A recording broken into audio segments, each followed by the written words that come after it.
It is just past 9 a.m. in Shenzhen. I've dropped my kids off at school, and I'm going to make a video that I said I wouldn't really make.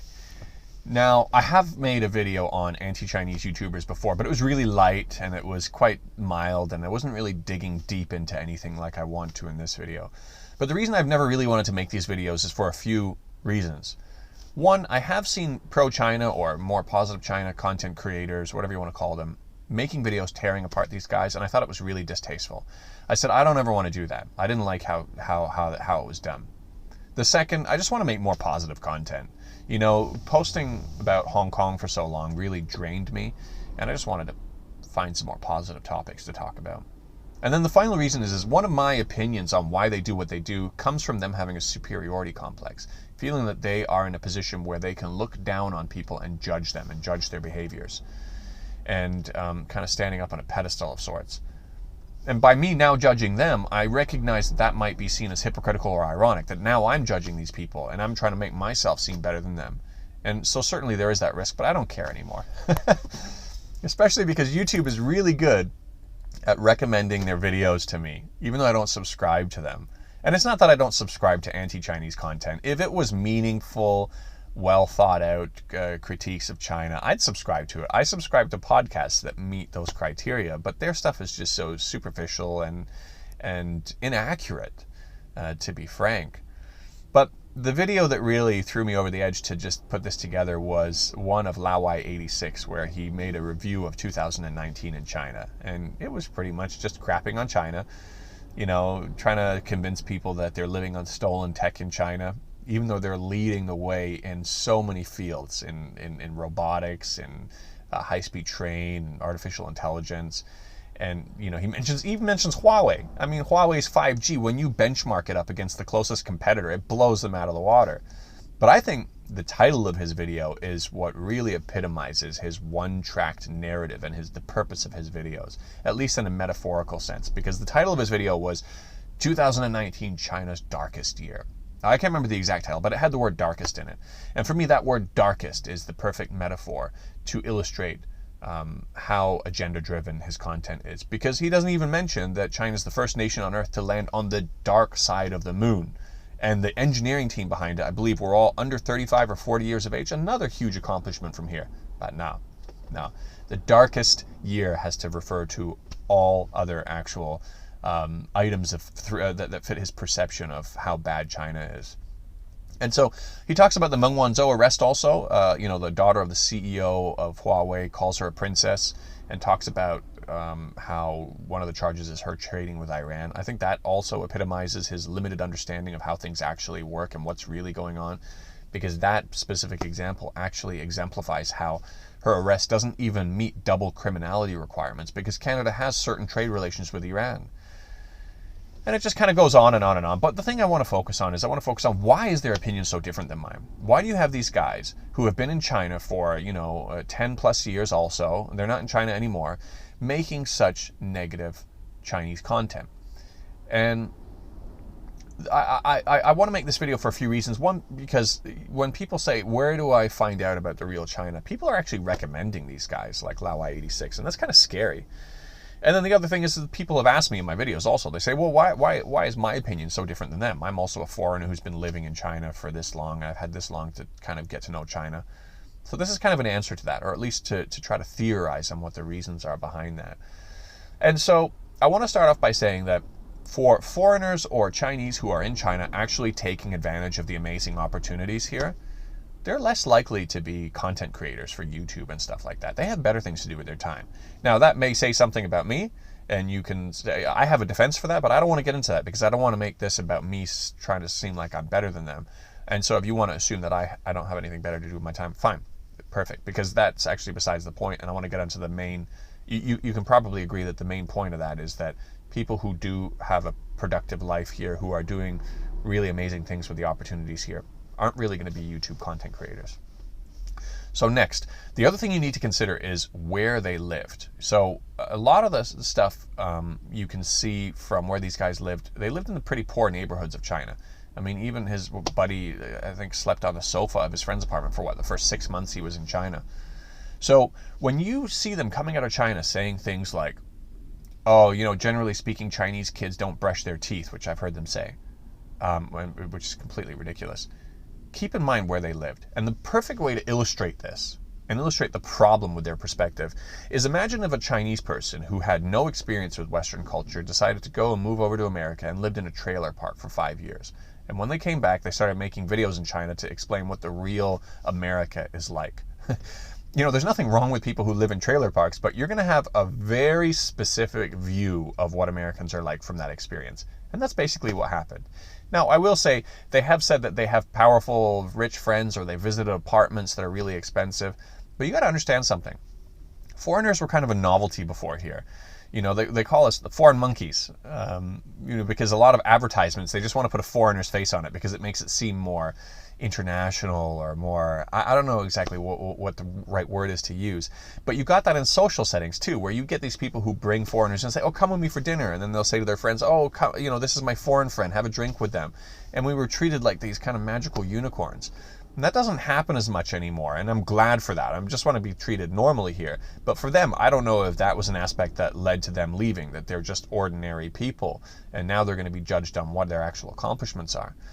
And that leads me to another interesting point, is that now they're overseas and they're judging Chinese people from this kind of pedestal of sorts. And at least that's what it seems like. But meanwhile, when these very successful and rich people brought them in under their wing and said, come with us, have dinner with us, they never judged them. Those rich people never said, well, these are foreigners who haven't really accomplished anything with their life. They accepted them as equals. However, when you interact with people on that kind of a level, it's a little bit more superficial. You're not really interacting with them for business. You're not really getting into their inner circle. You're just kind of being allowed to tag along. So when they give you these perspectives, trying to convince you that they know all aspects of Chinese life from the ghettos all the way up to the ultra-rich, no, they don't. In those circumstances, they weren't really involved with them in a meaningful manner. And that brings me to my next point, Chinese speaking. So they've made a bunch of videos talking about how they speak Chinese and how other people should learn Chinese. And the only video I've seen, now granted I haven't seen many of their videos, is of them in northern China where they met white Chinese. And it was kind of funny, the video. I picked up on it. It was the first time I've seen them so docile and so respectful and treating this woman like a mother figure because, well, I won't say because she was white, but there's probably some interesting realizations to make about that video, about how much more respect they had for white Chinese who are of Russian ethnicity, right? But anyways, on to the main point. When you hear them speaking Chinese in that, and now I don't want to try to pretend that my Chinese is perfect or great or anything like that, but I know enough and my kids speak Chinese fluently where I can say the Chinese level that they were showing was probably around like a 7 or 8 year old, and the pronunciation was like probably similar to my 2.5 or 3 year old. And that might be something not fair to try to base it on, because that could just be an accent. But I can tell you for sure that being able to interact with Chinese people who don't speak English in a meaningful way would be a challenge for them. And the only reason I thought of that point was because the only video I have of me speaking Chinese, I think, is the one where I went to the $30 million apartment and I had to speak to my friend Ella in Chinese because she doesn't speak English. And I had a lot of people comment on my Chinese, and one said, oh, wow, based on your Chinese level, maybe that's why you have a different understanding of China compared to these anti-Chinese YouTube creators. And that's what got me thinking about it, and I think that might be a valid point. But what you see them constantly doing to compound the view that they have of China, at least if they were self-aware, saying, okay, you know what, I'm going to have a limited picture of China, and let me take that into consideration when I'm making my observations. They don't do that. What you actually see them continually doing is taking a surface view of a problem and stopping at a surface view if it proves their narrative that they want to prove. And the only times you see them digging deeper is when they want to dig until they hit a point where they say, you see, this is the problem with Chinese society.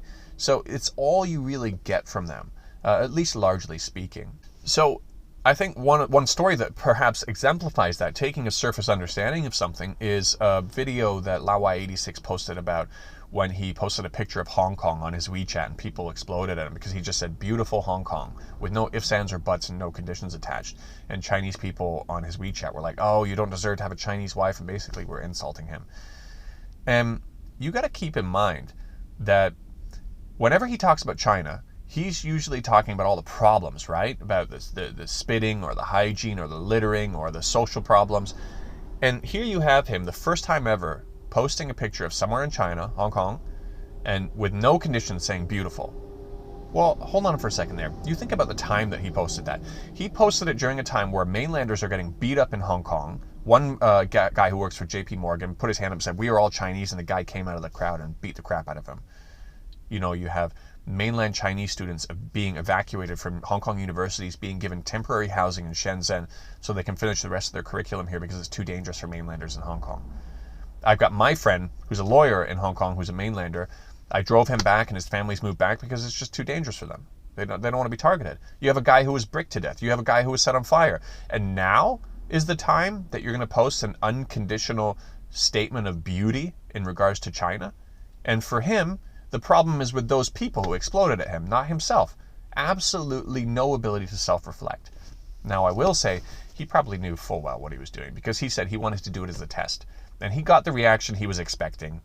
And he used it as an example to say, you see, this is the problem with China. This is the problem with Chinese. Chinese people don't really like Hong Kongers anymore. Absolute BS. I know a lot of people from Hong Kong in Shenzhen. I'm doing business with some of them, and they're treated just as well as they ever have. But this is what you're going to get from him. This is the kind of view, this is the kind of angle you're going to get. It's completely unself-aware of the biases and the situation that he's going to have that doesn't give him a complete picture to begin with. And, you know, even within that video, I think, you know, you see him continually wanting to make videos about China when he's not living in China anymore. And in that same video of the review of 2019, he said something like, "Oh, guys, I still have hundreds of friends in China that I speak to on a regular basis." And for me, that sounded like a plea for people to believe that he still has a relevant opinion on China, when whether he ever had a relevant opinion on China is debatable. So I think you can see, I think his nickname is Sea Milk, right? And I think that's perfect because it's exactly what you can see him doing now. You can see him milking this for everything he can get. That's probably a lame joke, but whatever. And so, yeah, I just wanted to put this video together because if, you know, I get a lot of questions asking me, what is my opinion on them? Why is my opinion so different? So now I've got a video I can just link you guys over to. And for people who do subscribe to their content, still listen to what they have to say. There might be some gems in there. There might be some things that they raise that are legitimate issues. But take into consideration these elements and the framework that they're working within. And look out for these warning signs that I'm talking about, where it's like they're not really interested in an honest and balanced conversation about China, even though that's what they continually say they're doing. So I'm going to leave it at this. I got a few more positive videos coming. I got a couple of interviews with some really interesting guys in Chongqing. I've got they're pretty long interviews. And yeah, from here you'll see a bit more positive content from me. I don't think I'll make another video like this again. Who knows? But hopefully the next time I see you will be on a positive video. So I'll chat with you soon.